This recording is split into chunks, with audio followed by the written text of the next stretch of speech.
Welcome to r/RedditRevenge. This is a story of someone getting back at someone with revenge after being wronged. Thank you friends for subscribing to the channel, and for so many likes. The first story. I won the competition, but the organizer of the competition did not pay me $1,000 prize. The second story. Don't lie on your resume or job application, because they'll fire you for lying. The third story. Coworkers sent me the files and I had to edit them. The boss didn't like it. The first story is, It's Taco Tuesday, B. I used to enter recipe competitions for fun as a bored housewife. I was good at finding them online. I had a system, knew what the promoters wanted, and I usually won. So some guy starts some kind of health and fitness website and runs a recipe competition to promote it. I do the thing, a Buddha bowl if you're wondering, and as usual I'm announced the winner. Congrats, it's Taco Tuesday, you've won $1,000. It's usually not a cash prize, but okay, awesome. Except he never comes good with the money and just ghosts me instead. I decided to send one last message and move on with my life. I can use the recipe and photo again since it was never published. He finally responds and he's hostile. I'm like, sorry, what? And he proceeds to threaten me with his goons all like, I know people in Sydney who will F you up. Oh, he thinks I'm in Sydney. And I tell him to just forget it. I already accepted I'd never see the money. I start Googling this guy and come to find he's a complete F-wit. The proper gym bro tough guy with no social skills. I also discovered he's opening a taco-era in Sydney. I infiltrated his Facebook friends list with my Creeper account. I added a whole bunch of his friends and family first so I'd show as having friends in common, and then I used my new position to gather intel. I made a Google account with his mother's name and photo. I'm really that creepy, and left reviews saying his tacos tasted like someone farted directly into my mouth.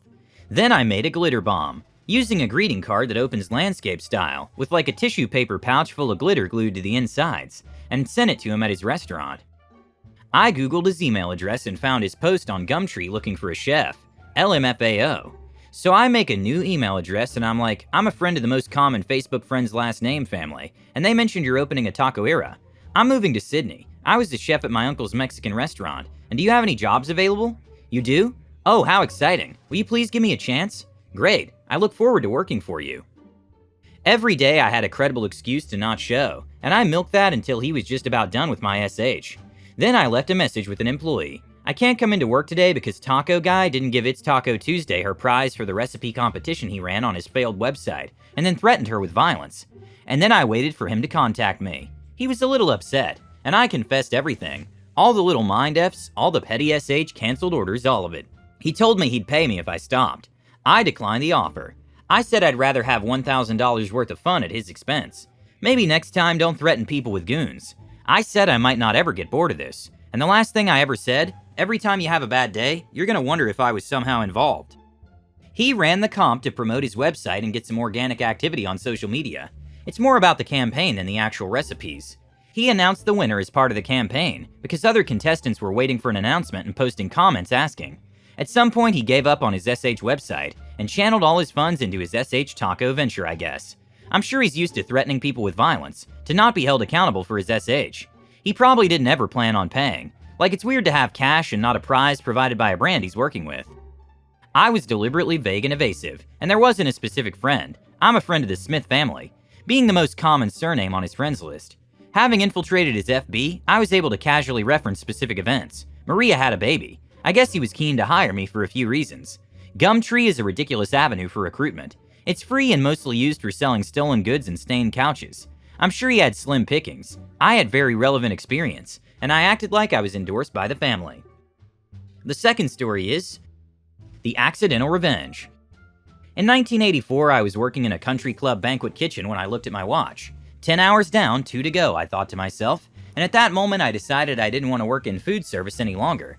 My next day off, I drove to the local community college, grabbed a paper catalog, and flipped through it, looking for a new career. Computer technician sounded interesting, so I enrolled. Turns out I had a knack for it, making straight A's during 2 of the 4 semesters. I found a job, but it only paid $14K a year, and even in 1986, that was lousy money. I stayed with the country club, but now I was tending bar on weekends and 1 or 2 nights each week, and that's when this story begins. The country club I worked at had a ballroom it rented out to non-members, so we had a lot of weddings and Christmas parties. Sometimes during daytime weddings in the fall and winter, wedding guests would go into the member area to watch the football game. It didn't bother anybody. The owners weren't proud and would take anybody's money, while I liked them because they usually tip better than the members. Usually. One Sunday, some wedding guests were watching the game, and some guys at a table right next to the bar were talking.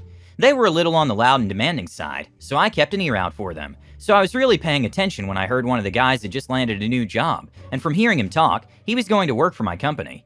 My ears really picked up when someone asked him, "Why'd you leave your last job?" I got fired, but it was BS, and I didn't hear what followed immediately afterward because customers at the other end needed serving. But I listened as best I could, and honestly it sounded like he was making excuses and covering up stuff. I concluded if he got fired, he probably deserved it, but I kept that to myself. They left after a couple of drinks and didn't tip. I'm sure you know, but all servers and bartenders fantasize about getting even with people who stiff them on the tips.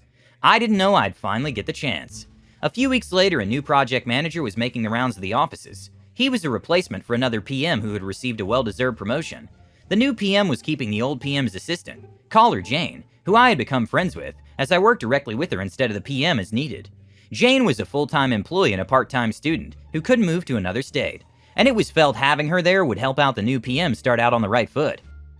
I was called into my boss's office and introduced to the new PM, and I recognized him as the guy who had just landed a new job. "Did a friend of yours get married a few weeks ago?" I asked. The new PM, call him John, squinted at me. "Were you the bartender?" I nodded, then excused myself to get back to work. Several weeks later, I had reason to call Jane on an issue.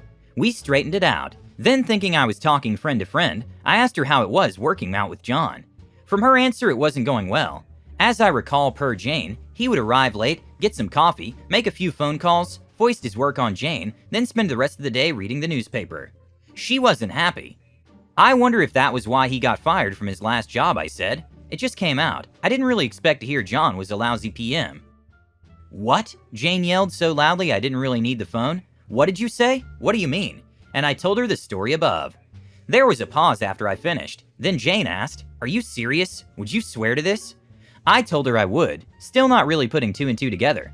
This was my first non-restaurant job, and I was pretty naive about what it was like in the corporate world. Suffice it to say, I was about to find out. We made our goodbyes, then got back to our respective jobs. Couple of hours later, my boss came into our area and spoke to our team lead. No big deal, until my team lead called me over and told me to go with my boss. I followed him out, and he wasn't saying anything, which was unusual for him, as he was a talkative guy. We went into his office and his phone was off the hook. "As far as I know, you're not in any trouble," he told me. "When I leave, pick up the phone and say hello to Mr. Vice President, then answer all of his questions." I nodded, practically wetting myself, and he left, closing the door behind him. I sat down and picked up the phone. "Hello? Joe Don fan, this is Mr. Vice President. Jane had some news about John that she says came from you. What can you tell me about him?" I told him the story above, answering any questions he had. He asked if I had told anybody else about this. I told him I had only told Jane. He paused briefly before continuing. "Joe Don fan, you might hear from HR Vice President about this. In the meantime, don't talk to anybody else about this, not even Jane. If anybody asks about it, send them to me. Do you understand?" I told him I did, and that was the end of the call. I was slowly realizing somebody was in deep kimchi, but I wasn't sure who, until about a week later when Jane called me up. "I'm buying all of your drinks for every happy hour for the rest of your life. John just got fired." I never asked why, but from some of the scuttlebutt at the next happy hour, they found some issues with his resume. The next story is, a coworker calls me out for a small mistake, so I put her mistake on display. To start, this woman is great as a person. As a coworker, she's the worst. Let's call her Regina. When I started at this place a year ago, Regina was to train me on an aspect of our job. I had to ask her to slow down and repeat herself several times because nothing made sense. Keep in mind I've worked in this industry for 8 years longer than her. My boss was able to explain it clearly in 5 minutes and I've never had an issue. Shortly after starting, I noticed Regina would CC our boss on every email she sent to me. Regina would email me several times a day calling me out for problems she noticed, always CCing our boss, but I was always in the right and my boss would back me up. I emailed Regina, only Regina, and said I felt she was trying to get me in trouble. I felt disrespected, and I was wondering what I could do to improve. She replied CCing our boss, telling me that if I felt that way, it was my own doing. Got it.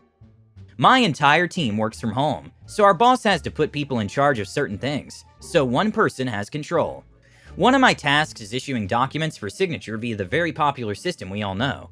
Basically, my team sends me an email that says, Send these documents to X, Y, and Z, and I get to it. Good news, Regina only copies our boss on super important documents, which I understand. The other day, Regina sends me a request, and I failed to copy her when it was issued. Fixed in under a minute and did not cause any issue, but she still made a big deal about it over email and in our team meeting. Next request I get from her has, be sure to double check your work, and all people are copied as detailed below. This peeved me off. The funny thing was, she didn't attach the documents I needed to send, nor tell me where the documents were located for me to get them myself.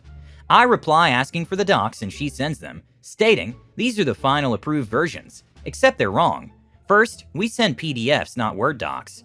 She sent me Word docs. Second, the formatting was atrocious. Signature blocks cover 4 pages when they should be on 1. The vendor name and address were put into different tables, so it made no sense. So I sent it as is. Of course, my boss is copied on this, and actually has to sign this doc, and she's not happy with the state of this document. I replied to my boss with the email from Regina, saying this doc was approved by our boss, and with my other projects, I didn't QC like I normally do, which is not expected of me, but I do normally to prevent issues down the road.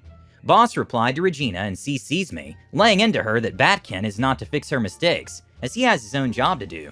This was also reiterated in our next team meeting, and I could see how angry my boss was. She and I had a one-on-one and she said she was not upset with me. The next request I got from Regina was incredibly detailed and had everything I needed in the right format.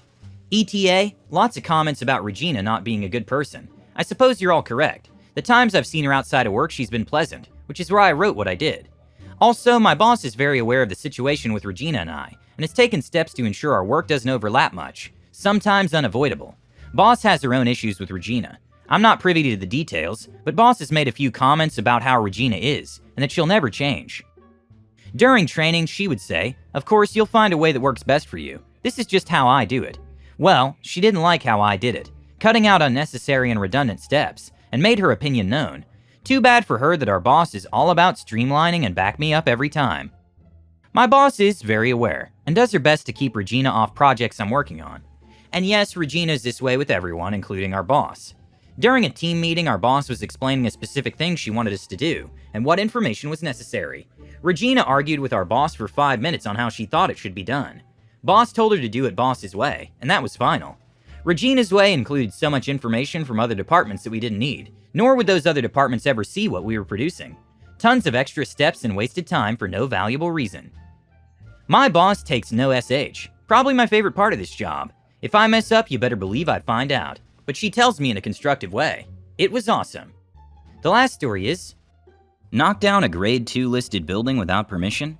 Have the council planner's office deny all your applications for the next 99 years. I live in a large village as a child. The village contained 4 shops, a post office, 2 pubs, a church, a primary school, and a really old grade 2 listed school.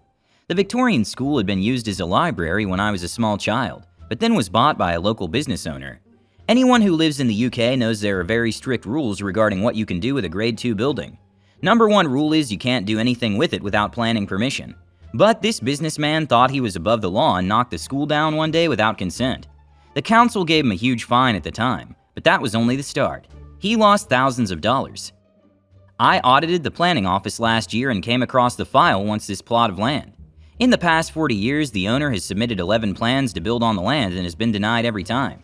There's a note outlining the first offense and legal documents reminding planners that no building will be permitted on the land for the next 99 years. The owner knows this but keeps trying. There are notes on many failed legal actions taken. There's also a caveat that if the land is sold, all new applications will also be denied to the new owners.